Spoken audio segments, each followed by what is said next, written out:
E aí, torcedor do Verdão, beleza? Mais um vídeo aqui no canal JP Palmeiras para trazer as últimas informações. Tô trazendo aqui para vocês o de primeira da UOL, atualizando as últimas notícias do nosso Palmeiras. Fica aí até o final do vídeo, não se esqueça de deixar aquele like, beleza? Falando de Palmeiras, voltando aqui ao O vizinho derby. falou Messi. Deixa eu trazer uma informação de Palmeiras, Traga. de mercado. É importante essa informação.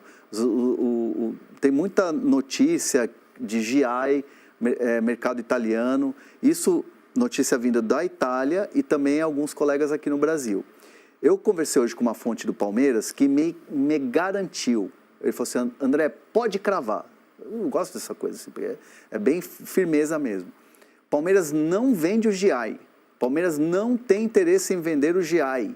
O GI é um jogador que tem consultas, sim, me confirmaram, consultas do futebol italiano, mas Leila Pereira não vai vender GI, a diretoria não vai vender. É um jogador que não está à venda no momento.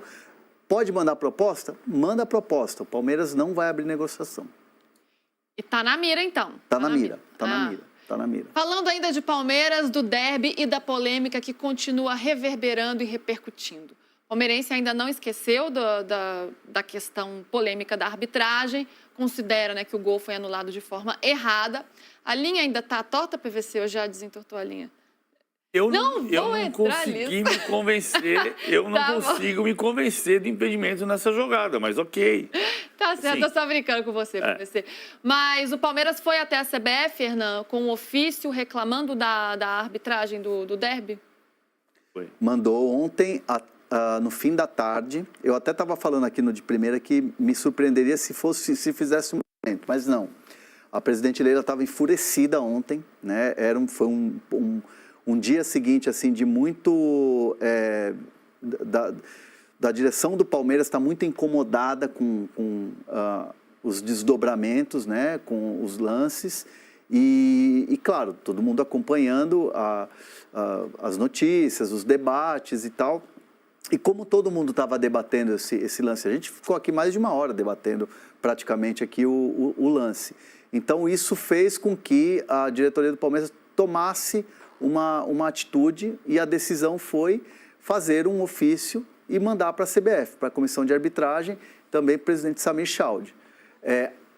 E lá o Palmeiras questiona que gostaria de ouvir da Comissão de Arbitragem uma resposta desses lances. Por que esses lances foram marcados?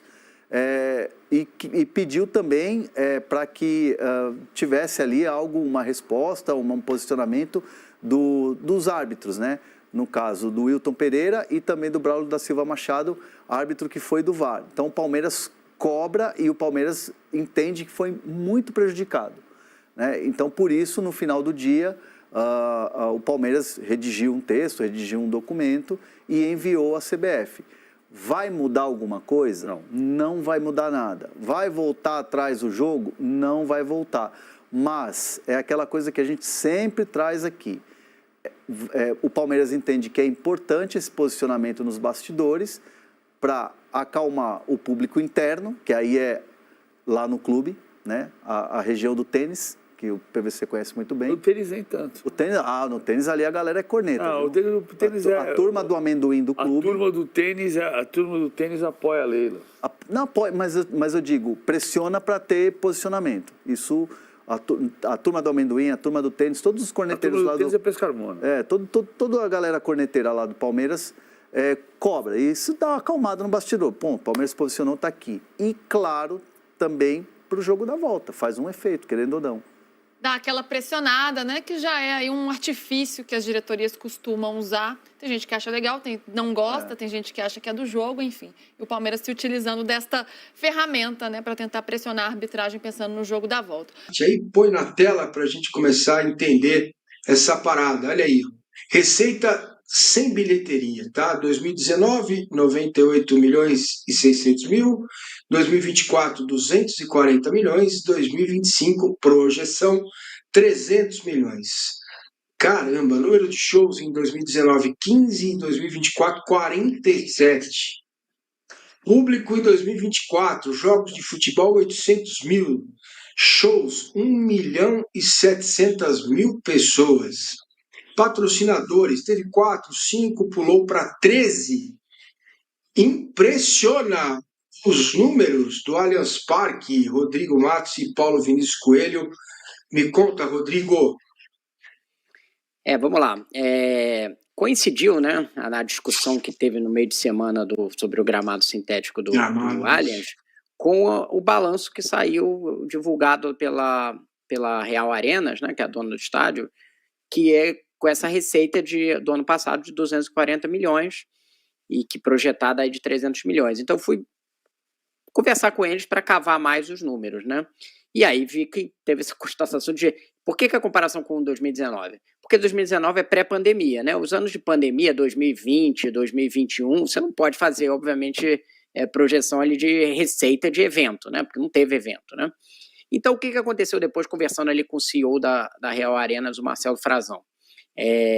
Aconteceram duas coisas. Primeiro, quando acabou a pandemia, começou a ter um boom de eventos em todos os lugares, não é só no Allianz Parque. Todo mundo queria ir em evento porque não podia ir durante 2 anos e essa é a nova realidade. Durante o período, o Allianz instalou o gramado sintético para ir se preparando, né? Teve essa mudança, porque... E aí, o que você pode fazer? Você pode ter mais shows, porque desmonta e monta mais rápido. Então, eu não estou discutindo aqui o mérito do gramado sintético, mas é fato, você consegue ter mais evento dessa forma. Além disso, o que eles fizeram de outras mudanças? Áreas de hospitalidade, que não tinha antes, ou tinha em menor proporção. Vocês que frequentam bastante vão saber da história do Mirante lá, que tem a área de hospitalidade que antes eram ingressos populares e hoje é uma área super premium, e a visão do Campo Neném é boa, né? E isso é um conceito meio americano de coisa, que você presta um grande serviço, e aí o cara pode descer na pista premium quando é show, e no jogo ele não vai ter a melhor visão, mas ele tem ali o melhor serviço. E o camarote, que começou a ter a venda de 160 camarotes do Allianz, hoje é um sucesso, é vendido basicamente para a empresa. Antes era para torcedores se unindo para comprar, e hoje você tem a empresa, é a maior receita. Mas aí é importante que te diga, então hoje muitas pessoas falam assim, o Allianz é só uma casa de show. Não é. Por quê? A venda de camarote é muito alicerçada tanto nos shows quanto nos jogos. E o que eu ouvi do Frazão é que, por exemplo, nos shows, nos jogos decisivos, mata-mata, semifinal, final de Paulista, jogo importante de Libertadores, de Copa do Brasil, os camarotes ficam mais cheios do que nos shows. Então, é uma sinergia ali entre as duas coisas. Você precisa dos jogos do Palmeiras e de um time vencedor, como é o Palmeiras, no caso, né, que disputa competições importantes constantemente, para ter essa venda de camarote forte do jeito que é feito. Não adianta ter só show. Você tem que ter as duas coisas, né? Esse é o modelo que funciona. Então, com todas essas coisas, eles conseguiram aumentar a receita, que saiu ali de em torno de 100 milhões para 240 nesse ano, e que vai chegar a 300 provavelmente em 2025. E quanto que o Palmeiras leva nessa história? O Palmeiras, a projeção no ano passado aqui levou em torno de 40 milhões, mas a gente tem que lembrar que o acordo Allianz, aí lembrando para as pessoas, a Real Arenas e o Palmeiras estiveram brigados durante vários anos, né? Eles chegaram a um acordo ano passado, a gente falou muito disso aqui, e esse acordo começou a regularizar os repasses para o Palmeiras, mas ele não foi no início do ano, então isso começou a acontecer a partir de um determinado período do ano.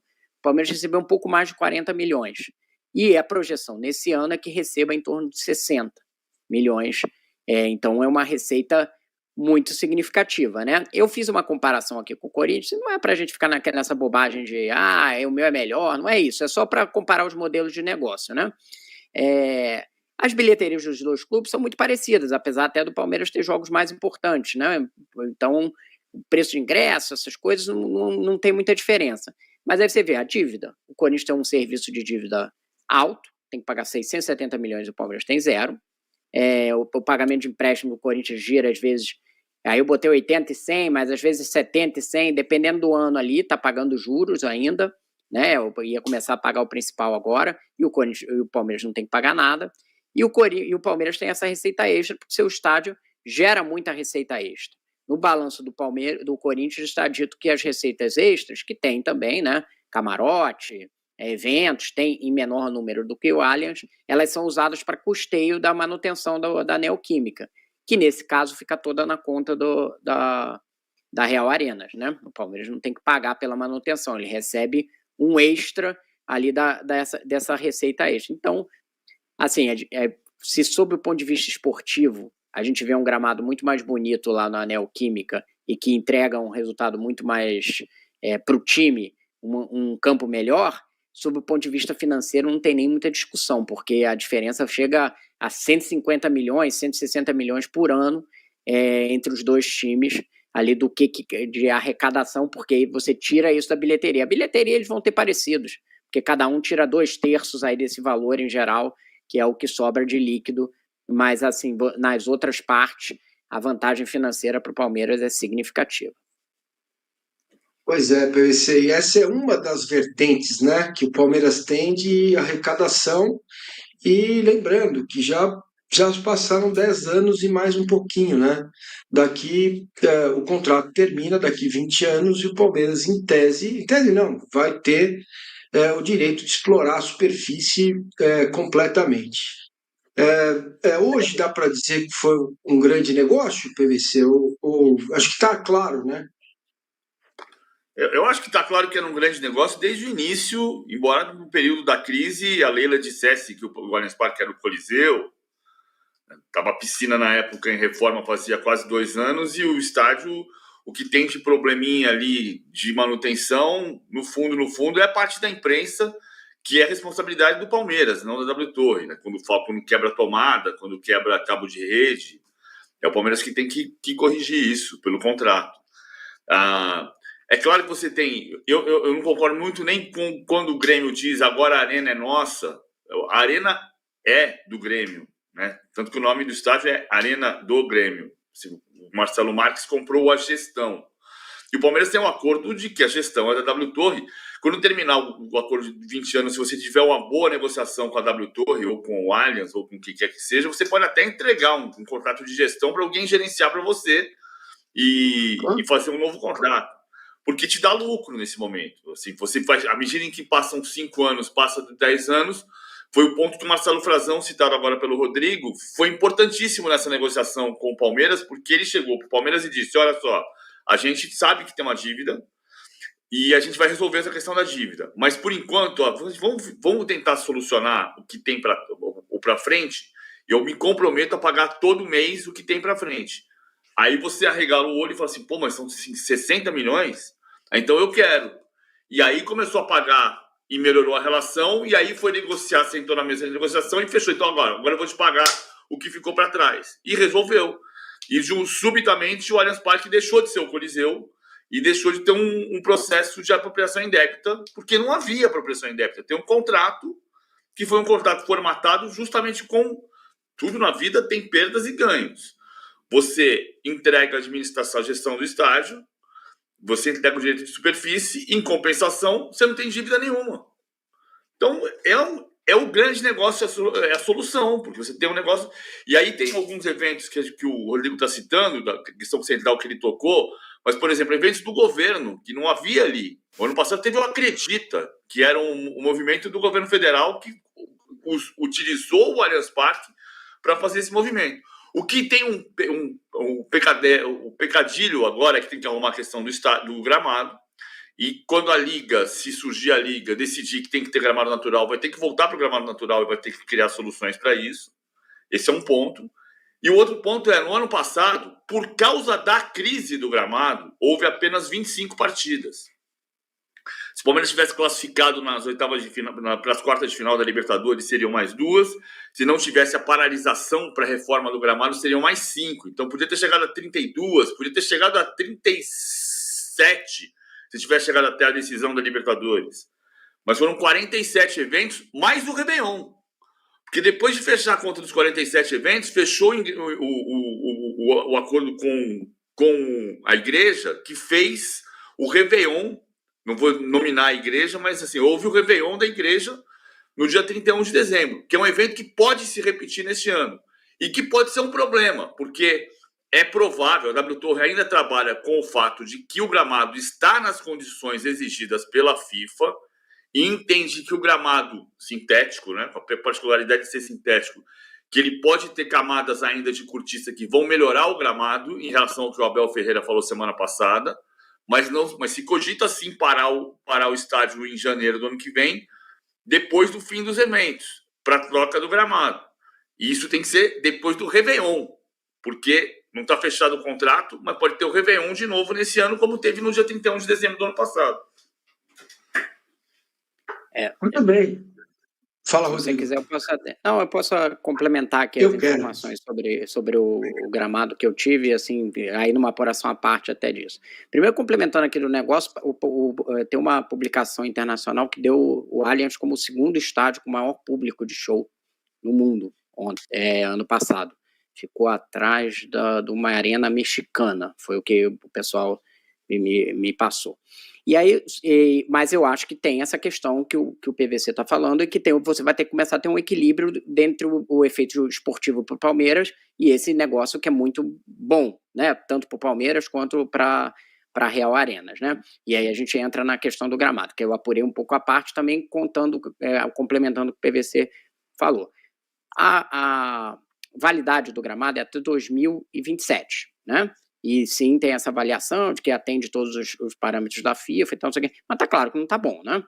Isso aí todo mundo viu, a cortiça tá saindo, enfim.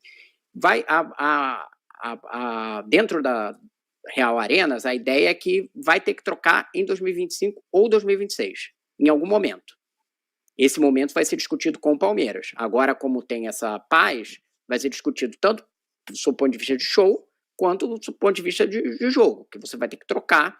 E aí você vai buscar algum tipo de... Qual o material que você vai utilizar. Atualmente é o material de cortiça, que também tem o do Botafogo, mas tá claro que o do Palmeiras, eles botaram a cortiça depois do termoplástico, mas é um gramado menos... mais velho, né? O modelo do Botafogo é mais novo, né? Mas acho que ele é mais exibido também, porque tem mais show. Então, mas é que a ideia do quanto que o show impacta para a qualidade do gramado, botar aquelas coisas ali, não está muito claro. Essa informação que eu tenho. Não é nem que tem certeza de que afeta, nem de que não afeta, não está claro. A gente sabe que o que aconteceu lá com o termoplástico foi muito calor e poluição, mas se esse troca-troca toda hora para você fazer show afeta ou não se sabe. Mas, de qualquer jeito, se você tiver uma tecnologia melhor, como é, por exemplo, a do Botafogo, você vai ter muito mais chance de ter um gramado melhor. Então, eu acho que vai ter que se trocar em 2025, 2026, é a ideia da Real Arenas, mas você vai ter que achar um período ali para fazer isso dentro dessa agenda extensa e aí fazer esse investimento para trazer. O negócio, você contrata uma empresa aqui, ela vai buscar lá fora a tecnologia e ela traz tudo. Não é um processo, é um processo óbvio que tem que ser feito, mas não é um processo tão fácil, tão rápido, né? Deixa eu fazer um parênteses. Vai ser mais rápido do que da última vez, porque não tem a guerra. Porque você pode pensar o seguinte, né? Porque assim, você planeja. Então, nós vamos fazer, digamos, tem o Réveillon, dia 31. Então, dia 5 de janeiro pode começar a obra. Então, você pode trazer o material para chegar aqui no dia 31, desembaraçar no aeroporto e estar pronto dia 5. Da outra vez, teve que esperar, paramos, não dá para jogar aqui. Aí teve que fazer a importação, trazer o material, desembaraçar no aeroporto para começar a obra. Porque estava em guerra. Agora não tem guerra. Então você planeja melhor e a execução pode ser mais rápida chegando o material. E já pode importar já, né? Já pode deixar o material por aqui no Brasil e pronto, né? Não precisa esperar também. O Rodrigo está dizendo. Eles acham que o gramado ainda vai melhorar com os dividendos deste ano. Tem coisas para fazer pontualmente, é isso, que nem gramado natural. Tem coisas para descompactar, coloca aqui, troca a cortiça, mas não vai... Vamos ser sinceros, essas coisas podem trazer alguma melhoria, mas elas não vão resolver o problema, né? Vamos ser sinceros aqui, né? Então é isso, torcedor do Verdão. Valeu por chegar até aqui no final do vídeo. Não se esqueça de deixar aquele like, beleza? Se você ainda não for inscrito aqui no canal, já se inscreva. Ative o sininho de notificação para não perder nada que eu posto aqui no canal. Falou e até mais!